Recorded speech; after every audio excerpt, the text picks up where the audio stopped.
दोस्तों, अहंकार एक विनाशकारी भावना है जो व्यक्ति को अंधेरे के रास्ते पर ले जाती है। यह व्यक्ति को अपनी कमियों को देखने से रोकता है और उसे यह झूठा विश्वास दिलाता है कि वह दूसरों से श्रेष्ठ है। अहंकारी व्यक्ति हमेशा दूसरों से बेहतर होने का दावा करता है और वह कभी भी अपनी गलतियों को स्वीकार नहीं करता है। यह अहंकार किसी भी व्यक्ति को दूसरों की सलाह और आलोचना अनदेखा करवाता है। वह दूसरों की राय को सुनने के लिए तैयार नहीं रहता है और वह हमेशा अपने ही हिसाब से काम करना चाहता है, जिससे वह सीखने और सुधार करने के अवसरों से वंचित रह जाता है। अहंकार व्यक्ति को अकेला कर देता है, क्योंकि कोई भी व्यक्ति अहंकारी व्यक्ति के आसपास रहना पसंद नहीं करता है। अहंकार व्यक्ति को गलत रास्ते पर ले जाता है और उसे विनाश की ओर धकेलता है। अहंकार के कई रूप हैं। यह अभिमान, घमंड और श्रेष्ठता के भाव के रूप में प्रकट हो सकता है।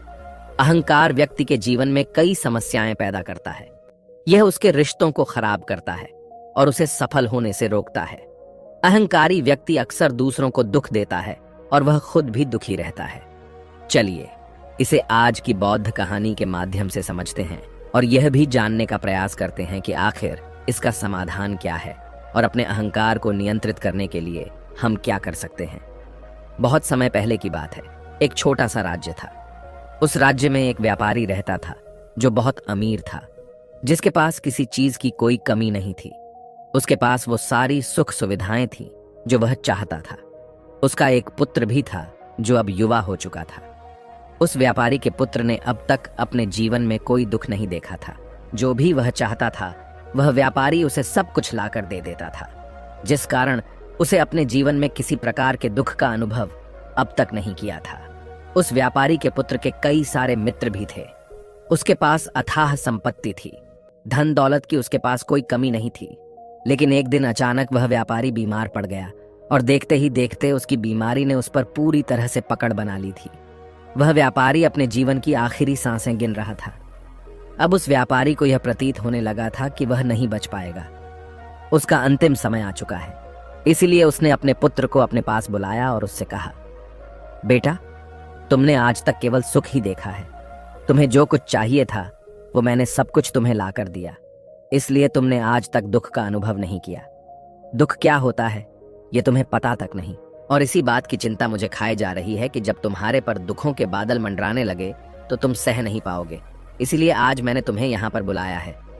मैं बस आखिरी समय पर तुमसे यह कहना चाहता हूँ कि तुम सावधान रहना। मेरी मृत्यु के बाद तुम्हारे अपने ही तुम्हारे दुखों का कारण बन जाएंगे। इतना कहकर वह व्यापारी मृत्यु को प्राप्त हो गया। उस व्यापारी का पुत्र अपने पिता की मृत्यु पर बहुत दुखी था। वह रो रहा था। तभी उसके पास उसका एक मित्र आया और वह उसे समझाते हुए कहता है, मित्र, तुम रो क्यों रहे हो? तुम्हारा पिता ही मरा है, लेकिन तुम्हारे पास तो अब भी ये सारी धन दौलत है। ये सारी संपदा है कि सारी संपत्ति तुम्हारी ही तो है। अब तो तुम उन चीजों का भी आनंद ले सकते हो जिनका आनंद तुम अपने पिता के रहते नहीं ले पाए। अपने मित्र की यह बात सुनकर वह बड़ा प्रसन्न हुआ और उसे भी इस बात का एहसास हो चुका था कि उसके पास अथाह संपत्ति है, धन है, दौलत है, जिसकी मदद से वह अपना जीवन खुशी खुशी बिता सकता है। लेकिन इसी धन संपदा के कारण वह अब बुरी आदतों का शिकार भी हो चुका था। उसे हर प्रकार का नशा करने की आदत लग चुकी थी। जहां उसका मन करता वो वहां चला जाता। जब भी उसका मन करता वह किसी को भी अपने घर बुला लेता। फिर चाहे दिन हो या रात, जो भी उसका मन करता वह खरीद लेता, क्योंकि उसके पास संपत्ति थी। और तो और उसके पिता का सारा व्यापार भी अब उसी के हाथों में था और अब वह बहुत खुश था। वह अपने जीवन को अपनी मर्जी के हिसाब से जी रहा था। एक दिन उसके मन में ख्याल आया कि पिता ने मुझे बेवजह ही डरा दिया कि लोग मेरा फायदा उठाएंगे, मेरे दुश्मन बन जाएंगे, मेरे दुखों का कारण बन जाएंगे। लेकिन अब तो मैं और भी मजे से जी रहा हूं। मेरे सुख के दिन तो अब आए हैं। मैं आज तक जो नहीं कर पाया था वह सब करने में अब मैं सक्षम हूं। यह सब सोचकर उसकी खुशी का कोई ठिकाना नहीं था। वह बहुत खुश था।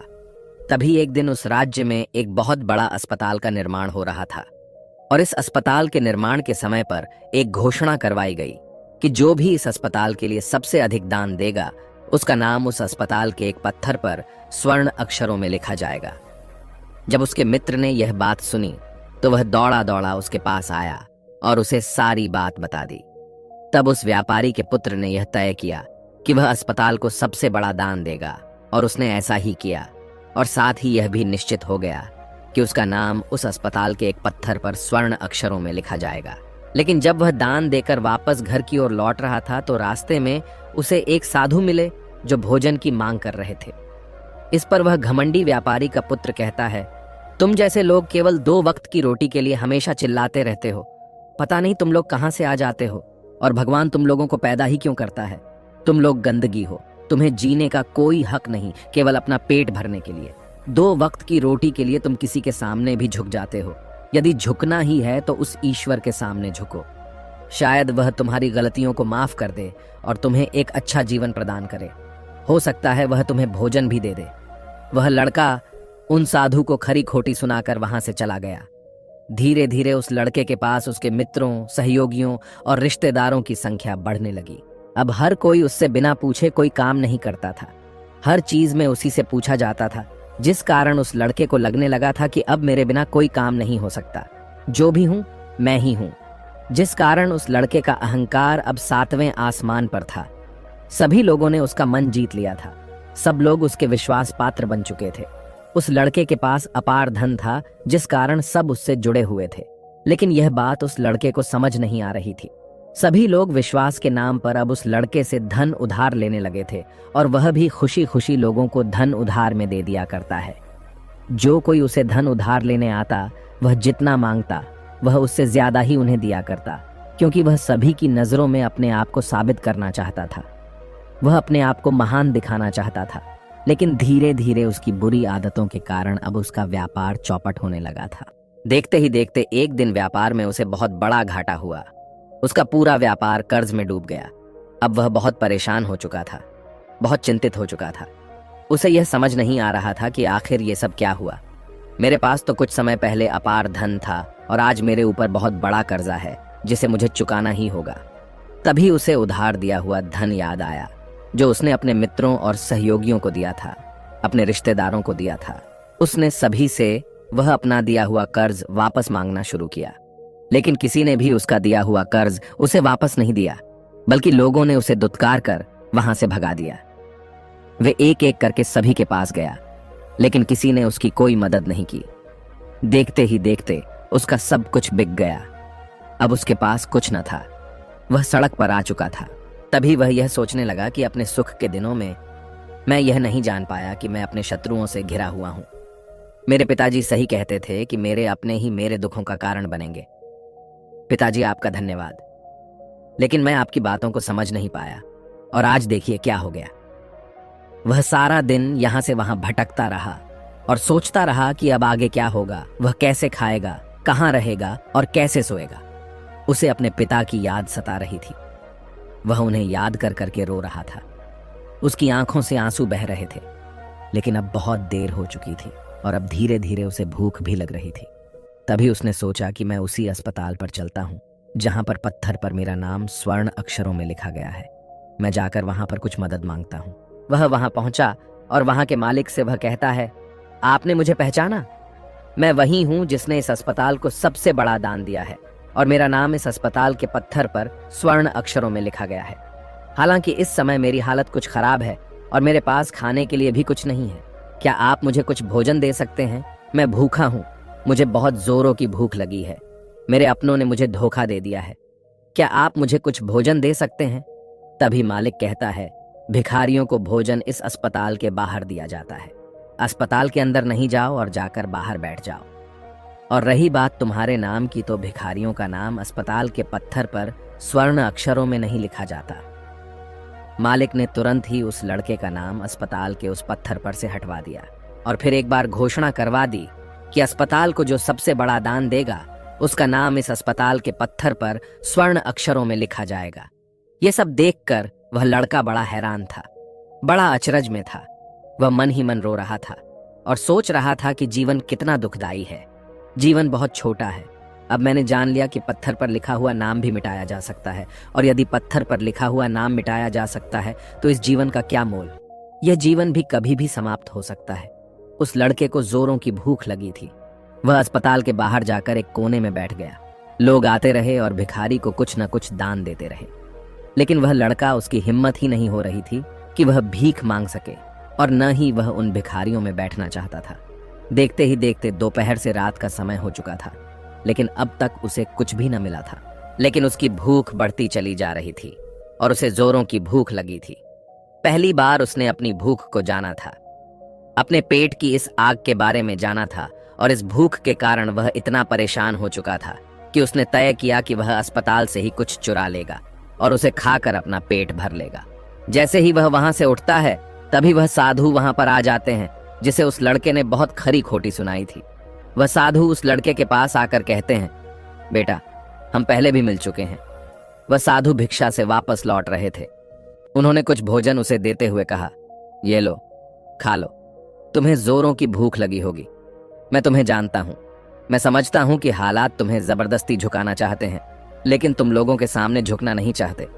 लेकिन अगर तुम लोगों के सामने झुकेंगे नहीं तो तुम्हें भोजन भी नहीं मिलेगा। आज तो मैंने तुम्हें भोजन दे दिया है, जिससे तुम्हारी भूख मिट जाएगी, लेकिन यह भूख रोज लगेगी। यह पेट की आग कभी नहीं मिटती। इस पर वह लड़का उन साधु से कहता है, जब मेरे पास धन था, दौलत थी, संपत्ति थी, तो मेरे पीछे मेरे मित्रों की, सहयोगियों की, रिश्तेदारों की कतार लगी रहती थी। सभी लोग मेरे शुभ चिंतक थे, लेकिन मेरे ऊपर दुख आते ही वह सब पलट गए। वह सब अब मेरे शत्रु बन चुके हैं। लेकिन तुम, जिसे मैंने इतनी खरी खोटी सुनाई थी, वही मेरे दुख में मेरा सहयोगी बना है। तुम मेरे इस दुख में मेरे पहले मित्र हो, मेरे पहले रिश्तेदार हो, जिसने मुझ पर दया की है। मैं तो अपने आप को बहुत बड़ा समझता था, लेकिन देखो, इस वक्त की मार ने मुझे कहां से कहां पहुंचा दिया। आज मैं इस बात को अच्छी तरह समझ चुका हूं कि धन से बड़ा कोई मित्र नहीं। इतना कहकर उस लड़के ने भोजन किया और उसने पहली बार भोजन के सुख का आनंद उठाया। उसके हाथ कांप रहे थे। वह जल्दी जल्दी उस भोजन को समाप्त करना चाहता था, जल्दी जल्दी उसे चबा लेना चाहता था, और उसकी आंखों से झरझर आंसू भी बह रहे थे।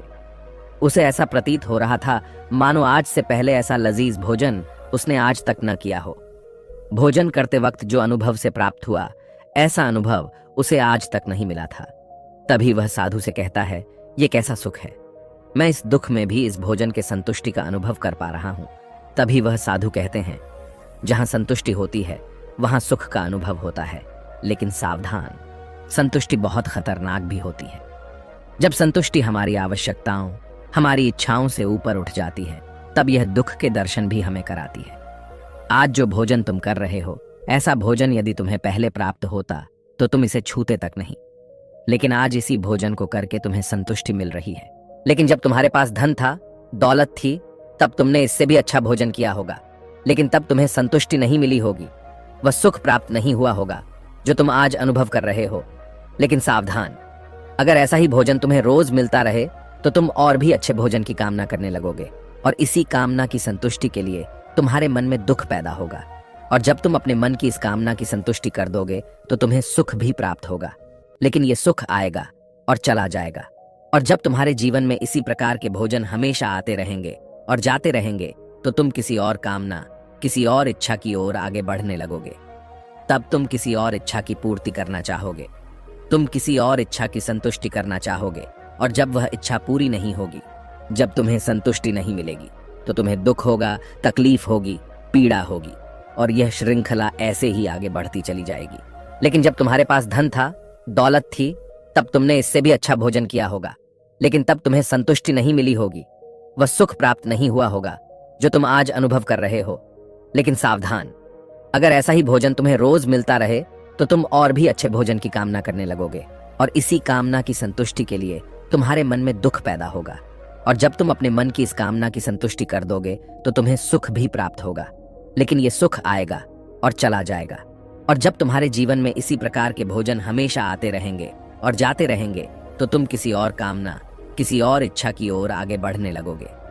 तब तुम किसी और इच्छा की पूर्ति करना चाहोगे, तुम किसी और इच्छा की संतुष्टि करना चाहोगे, और जब वह इच्छा पूरी नहीं होगी, जब तुम्हें संतुष्टि नहीं मिलेगी, तो तुम्हें दुख होगा, तकलीफ होगी, पीड़ा होगी, और यह श्रृंखला ऐसे ही आगे बढ़ती चली जाएगी। तुम हमेशा सुख के पीछे भागोगे, लेकिन दुख तुम्हारे पीछे यूं ही भागता रहेगा। तुम सुख को पकड़ना चाहोगे तो तुम्हें पकड़ना चाहेगा। इसी प्रकार यह प्रक्रिया यूं ही निरंतर चलती रहेगी। तभी साधु अपने थैले में से एक सोने की थैली निकालकर उस लड़के के हाथ पर रख देता है। तभी वो लड़का उस साधु से कहता है, हे महाराज, आपके पास इतना धन कहाँ से आया? आप तो एक वैरागी हैं। तभी वह साधु उस लड़की से कहता है कि धन तुम्हारा ही है। उस दिन जब तुम मुझे खरी खोटी सुनाकर अपने घर की ओर आगे बढ़ रहे थे, तभी तुम्हारी जेब से यह सोने के सिक्कों से भरा हुआ थैला नीचे गिर पड़ा और मैंने इसे उठाकर अपने पास रख लिया, यह सोचकर कि जब तुम मुझे मिलोगी तब मैं इसे तुम्हें लौटा दूंगा। लेकिन उस दिन के बाद से आज तुम मुझे मिले हो, इसलिए मैं तुम्हें इसे लौटा रहा हूं। ले लो, यह तुम्हारा ही है। इस पर वह लड़का कहता है, हे महाराज, इसी धन के लिए तो मुझे मेरे मित्रों ने, मेरे सहयोगियों ने, यहाँ तक कि मेरे रिश्तेदारों ने भी मुझे धोखा दिया। लेकिन आप वो पहले शख्स हैं जो मुझे ये धन लौटा रहे हैं। और वहीं पर जो मैंने धन, जो कर्ज मैंने अपने मित्रों, अपने सहयोगी, अपने रिश्तेदारों को दिया था, अपने बुरे समय पर जब मैंने उनसे मांगा तो उन सभी ने वो धन देने से मुझे मना कर दिया। कईयों ने तो मुझे खरी खोटी सुनाकर अपने घर से धक्के मारकर निकलवा दिया। लेकिन आप महाराज वो पहले शख्स हैं जिन्होंने मेरे इस बुरे समय पर मेरा साथ दिया है, मेरा धन मुझे वापस लौटाया है। मैं आपकी सहायता के लिए आपका आभारी हूं। मैं इस धन से अपना व्यापार फिर से शुरू करूंगा और इस व्यापार को नई ऊंचाइयों तक ले जाऊंगा। तभी वह साधु उस लड़के से कहते हैं, हमें कोई दुख नहीं देता, बल्कि दुख के कारण तो हम स्वयं ही होते हैं। हम स्वयं ही खुद को धोखा देते हैं। सुख में हम भ्रमित रहते हैं। हमें यह पता नहीं चलता कि हम सही कर रहे हैं या गलत। और इसी प्रकार हम एक माया जाल में फंसते चले जाते हैं, क्योंकि सुख में हम अपनी आंखें बंद करके बस उस सुख का आनंद लेते हैं और हम किसी चीज की तरफ ध्यान नहीं देना चाहते। हम नहीं जाना चाहते कि जीवन मीठा है तो कड़वा भी है, सच है तो झूठा भी है। सुख में हम केवल अपने अहंकार को बढ़ावा देते हैं। अहंकार व्यक्ति को गलत रास्ते पर ले जाता है और उसे विनाश की ओर धकेलता है, व्यक्ति को अंधा बना देता है। इसी के विपरीत अगर हम देखें तो विनम्रता एक ऐसा गुण है जो व्यक्ति को सफलता की ओर ले जाता है। यह उसे दूसरों से सीखने में मदद करता है और उसे अपनी कमियों को स्वीकार करने की शक्ति देता है। अहंकार का त्याग कर विनम्रता को अपनाना ही सफलता और खुशी का मार्ग है। विनम्रता हमें अपनी कमियों को स्वीकार करने और उनमें सुधार करने की शक्ति देती है। यह हमें दूसरों से सीखने और उनके अनुभवों से लाभ उठाने के लिए प्रेरित करता है। विनम्र व्यक्ति दूसरों का सम्मान करता है और उनके विचारों को महत्व देता है, जिससे वह एक अच्छा मित्र और सहयोगी बन जाता है और वह कभी भी किसी को नीचा नहीं दिखाता है। इसलिए अहंकार से बचना चाहिए और अपने अंदर विनम्रता का भाव रखना चाहिए। अहंकार और विनम्रता के बीच का अंतर एक कहानी के माध्यम से समझा जा सकता है। तभी इस पर वो लड़का कहता है, आप ठीक कहते हैं। जब मेरे पास धन दौलत थी, संपत्ति थी, तब मैं अंधा हो चुका था। मैं किसी चीज पर ध्यान नहीं देता था। मैंने उसे अपने इन दोनों हाथों से लुटाया है और आज जब वह मेरे पास नहीं है तब मुझे उसके जाने का एहसास हो रहा है। और अब जबकि मैं इन दुखों से जूझ रहा हूं, तब जाकर मेरी आंखें खुली हैं। विनम्रता हमें अपनी कमियों को स्वीकार करने और उनमें सुधार करने की शक्ति देती है। यह हमें दूसरों से सीखने और उनके अनुभवों से लाभ उठाने के लिए प्रेरित करता है। विनम्र व्यक्ति दूसरों का सम्मान करता है और उनके विचारों को महत्व देता है, जिससे वह एक अच्छा मित्र और सहयोगी बन जाता है और वह कभी भी किसी को नीचा नहीं दिखाता है। इसलिए अहंकार से बचना चाहिए और अपने अंदर विनम्रता का भाव रखना चाहिए। अहंकार और विनम्रता के बीच का अंतर तुम्हारी कहानी के माध्यम से समझा जा सकता है। तभी इस पर वो लड़का कहता है, आप ठीक कहते हैं। जब मेरे पास धन दौलत थी, संपत्ति थी, तब मैं अंधा हो चुका था। मैं किसी चीज पर ध्यान नहीं देता था। मैंने उसे अपने इन दोनों हाथों से लुटाया है और आज जब वह मेरे पास नहीं है तब मुझे उसके जाने का एहसास हो रहा है। और अब जबकि मैं इन दुखों से जूझ रहा हूं, तब जाकर मेरी आंखें खुली हैं। तभी मैं यह भी जान पाया कि कौन मेरे साथ है और कौन मेरे खिलाफ। और यह जो ज्ञान दुख द्वारा मुझे प्राप्त हुआ है, यह ज्ञान मैं हमेशा अपने साथ रखूंगा, अपने सुख में भी। अब से अपनी आंखें खुली रखूंगा। इस कहानी से हमें यह सबक मिलता है कि अहंकार हमें विनाश की ओर ले जाता है, जबकि विनम्रता हमें सफलता और खुशी की ओर ले जाती है। इसलिए हमें हमेशा विनम्र रहना चाहिए और दूसरों से सीखने के लिए तैयार रहना चाहिए। विनम्रता ही सफलता का मार्ग है। दोस्तों, उम्मीद है कि आपने आज की इस वीडियो से जरूर कुछ न कुछ सीखा होगा। तो इस वीडियो को लाइक और अपने दोस्तों के साथ शेयर करना ना भूलें और हमें ऐसे ही सपोर्ट करने के लिए चैनल को सब्सक्राइब बटन को जरूर दबा दें। तो चलिए मिलते हैं ऐसी ही कोई नई कहानी में कोई नए मैसेज के साथ। तब तक के लिए अपना ख्याल रखें। धन्यवाद।